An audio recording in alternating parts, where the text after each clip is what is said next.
listening to the Hal Sparks radio program, mega worldwide. I've had people walk out of me before, but not when I was being so charming. Video streaming at halsparks.com. I don't care for you or for the putrid sludge you're troweling out. Damn fuss-faced little pimpstick. True progressive talk. Might be a good time for you guys to give up. If you listen on the radio, bless your hearts and thank you very much, and I appreciate it. But you can also go to infotainmentwars.com and watch the live feed, or go to twitch.tv/HalSparks and subscribe there to help the show. If you have Amazon Prime, it doesn't cost you a dime, as they like to say amongst the kids on the Twitch machine. But also, you can catch some of the conversation that Johnny Million and I have during the breaks if you want to watch it later, where we are talking about this $84 billion in gear that was left in Afghanistan to be sold by terrorists, blah, blah, blah. And for the last time, that number is the entire number of the gear that we gave to the Afghan military for use and the training for those people combined over 20 years. That's not our gear. That's their gear.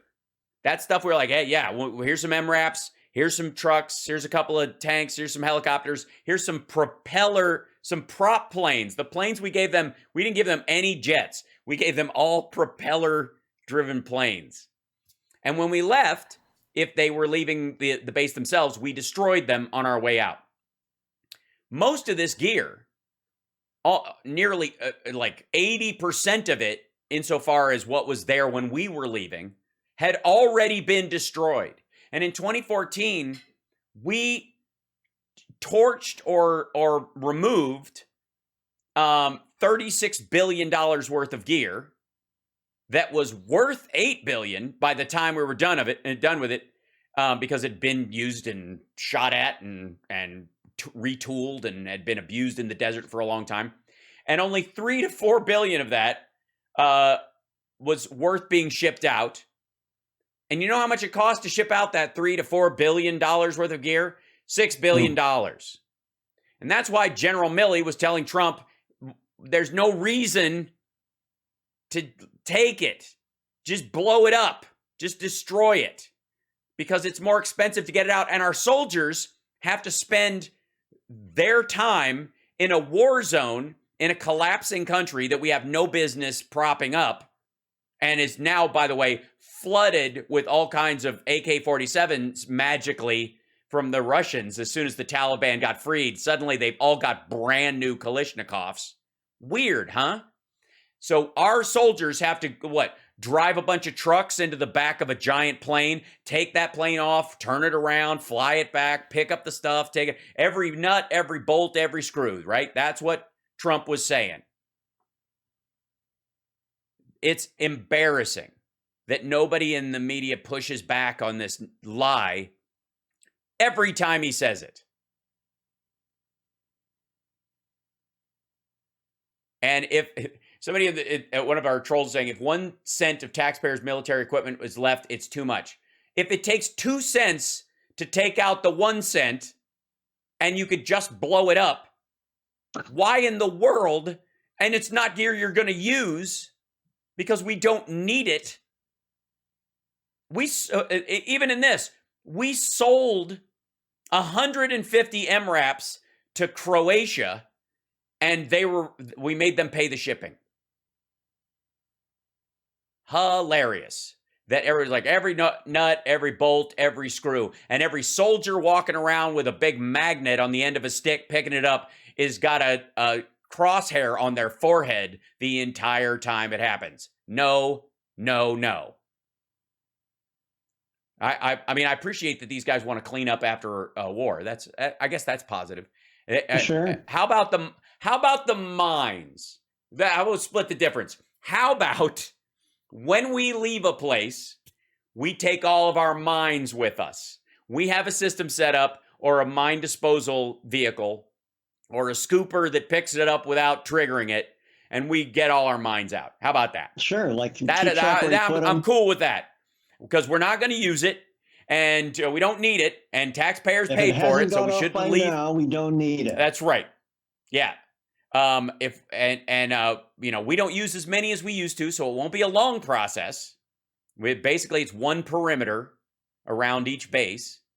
You know, we don't do them way out in the desert like the Russians did just for the heck of it. They just started making them and putting them everywhere.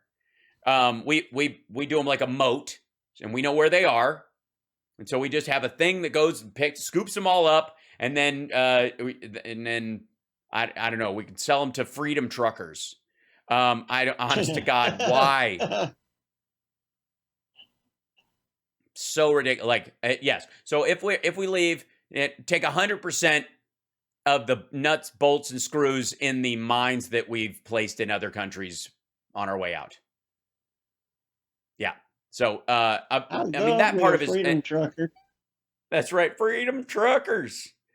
Man, the amazing thing to me is you've been following the freedom trucker thing, have you not, Johnny Million? Have you? I mean, the Canadian one or the weird one that the would-be that's the one that left from Death Valley and it's on their way to DC to push back against mask mandates that nearly no one has anymore.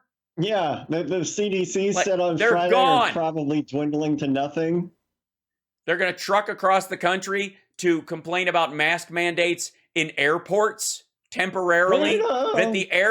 By the way, that the airlines have continued to ask for. Dude, look, we all know if you ever been on a plane during really bad turbulence, Johnny Million? You ever had a really shaky landing? I've had a couple really real scary ones. My buddy Chris Bono and I were touring together. He used to open for me on the road. And we were flying through Charlotte, North Carolina. Terrible storm. And they made us circle the airport 3 times before we could land.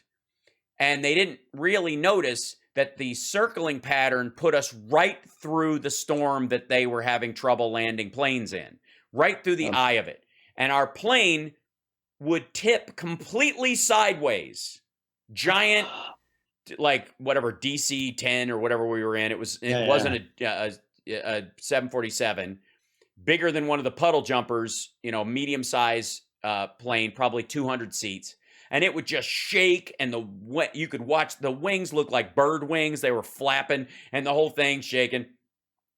And, Bono and I because I have a good sense of humor about moments like that, because you ain't going to do anything about it. You're strapped into a seat in it.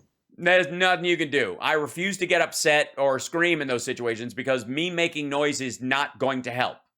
You know what I mean? I only scream if your foot is caught in a bear trap and a cougar is approaching and your friend is, over a ridge from you and has a rifle with them and can help and wasn't responsible for you getting your leg caught in that and didn't hang a pork chop around your neck, screaming helps. You can call attention to yourself. You can, try to save your own life. Loud noises, right? Chat room.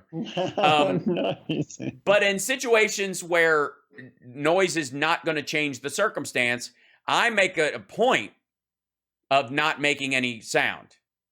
You know what I mean? If the Anne Frank family can not whimper, I can manage it on an airplane that has computers that will auto level it. So we go through this 3 times. The 3rd time around was the worst. And then they diverted us to another airport entirely because they were like, this is terrible. We can't go through this again. It's moving towards the airport. It's getting worse. And we were in it longer. Whole plane is just, people's stuff is falling out. Like everything people had in their laps or under their seats, hitting the ceiling and falling around. And I didn't throw up. Chris didn't throw up. Everybody else threw up except for one guy who did the opposite of throwing up. And I don't mean eating. He decided, the other end of him decided he ate other people's throw up? Yes, he ate other people's throw up. Well, after a while, you couldn't. I suppose it was floating around like zero gravity. No, he crapped. He oh my God. He lost control of his bowels rather loudly and yelled about it. He was like, I did my pants. I can't say what he said, but he said it really loud. And bless his heart. And I don't know if I'd yell that. Yeah, you kind of would. Yeah, I think it was that bad. It was that bad a situation. Pants. Right. But in the process of this, I guess you want to own it because people are going to figure it out. I'm just saying, I wish I had had a mask then. If I'd have had it for that option, because you are in a tube, it became very acute that the rest of the time you're just in there with people's butt wind and their whatever sniffles they have as well. That's exactly what he said, 5 eggs. That is exactly what he said. So in the chat room. Planes are disgusting petri dishes, or at least they used to be. Now, because of COVID, they've all got these UVC lights that will kill most bacteria that are in the air and stuff, which is great. It's a nice turn. But they didn't have it before. And just wearing a mask wasn't a bad idea anyways. They're nasty. And even still, we're in transition. We're not quite there, right? So these people who don't fly much are going to drive all the way across the country to block the roads in our capital while Russia is trying to cyber attack our country to fight against mandates that they themselves don't have to follow anymore. It's embarrassing. But CPAC, we got to take a break. We'll be back right after this. It's the Housemarks radio program, mega worldwide on WCPT Radio, Chicago's Progressive Talk. WCPT820.com is the website. And of course, you can hear the show as a podcast on the Sexy Liberal Podcasting Network. Go to sexyliberal.com and they will hook you up with a shorter, truncated, hour-long, chunky version. You can eat it with a fork.